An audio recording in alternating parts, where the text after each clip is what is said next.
প্রত্যাশা মেলা থেকে ছোট্ট একটা পুতুল কিনে এনেছিল। গোলগাল মুখ, লাল গাল, চোখ দুটো কেমন যেন অদ্ভুত চকচক করছিল। প্রথমে খুব মিষ্টি লাগলেও রাতে অস্বস্তি শুরু হলো।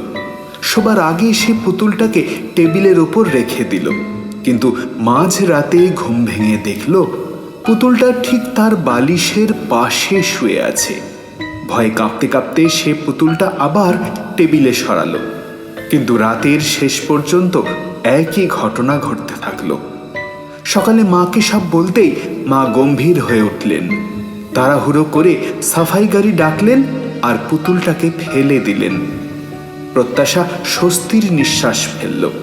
সারাদিন কিছুই আর ঘটল না, কিন্তু রাতে শুয়ে পড়তেই হঠাৎ ঘাড়ে ঠান্ডা শ্বাসের স্পর্শ পেল।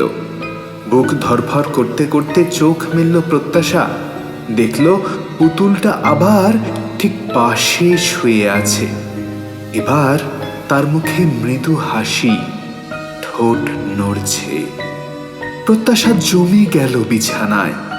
পুতুলের ফিসফিস শব্দ কানে এলো, তুই ফেলে দিলেও আমি আসবো, কারণ আমি এখন তো